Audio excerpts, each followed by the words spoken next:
श्रीकृष्ण अष्टमीच्या दिवशी सकाळ आणि संध्याकाळ काय करावे व काय करू नये, उपासाला कोणता पदार्थ खावावा, उपास कधी सोडावा आणि या दिवशी कोणता मंत्र म्हणावा. जर तुमच्याने उपास धरणं शक्य होत नसेल, गर्भवती स्त्रियांनी उपास कसा धरावा, रात्री इथे एक दिवा लावा, दिव्यात कोणती वस्तू टाकायची आहे, या दिवशी जव अर्पण करायची आहे की जवस अर्पण करायचे आहे, याबद्दलची संपूर्ण माहिती आपण या व्हिडिओमध्ये पाहणार आहोत.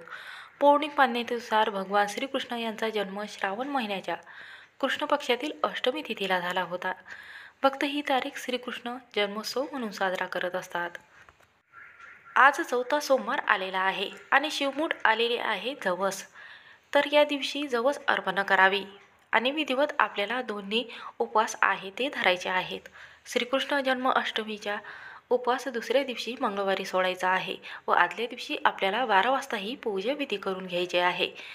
आपल्या वेद आणि पुराणामध्ये या व्रताच्या वैभवाबद्दल काही विशेष सांगितले गेलेले आहे की श्रीकृष्ण जन्म अष्टमीचे व्रत करणाऱ्या भारतवर्षात राहणारे व्यक्ती 100 जन्माच्या पापापासून मुक्त होते.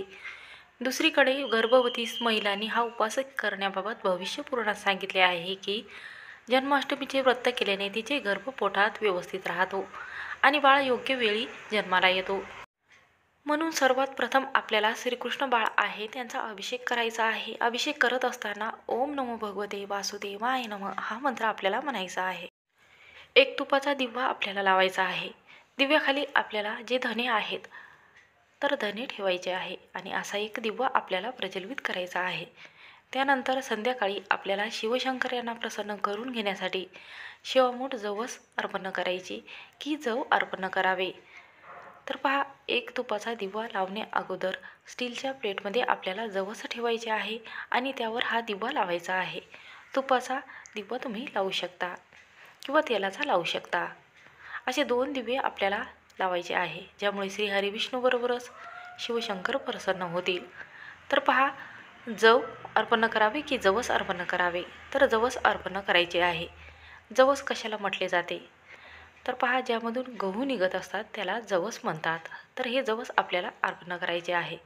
तर पहा, ज्यांना उपास करणं शक्य होत नसेल तर त्यांनी दिवसभरामध्ये ओम नमो भगवते वासुदेवाय नमः किंवा श्री शिवाय नमस्तुभ्यम हा महामंत्र चालू ठेवायचा आहे.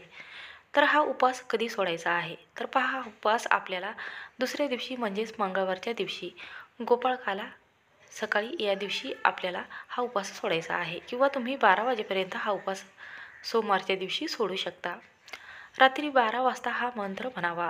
एक कणकेचा दिवा आपल्याला तयार करायचा आहे आणि उंबरवट्यावर उजव्या साईडला हा दिवा आपल्याला लावायचा आहे आणि दिव्याच्या खाली आपल्याला मीठ ठेवायचं आहे आणि मिठावर हा दिवा आपल्याला प्रज्वलित करायचा आहे.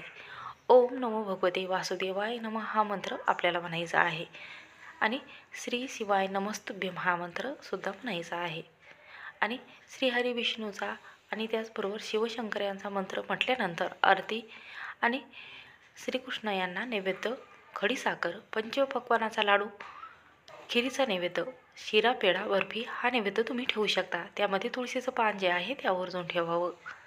यामुळे श्रीहरी विष्णू प्रसन्न होऊन तुम्हाला भरभरून आशीर्वाद प्राप्त करून देतील. श्री स्वामी समर्थ.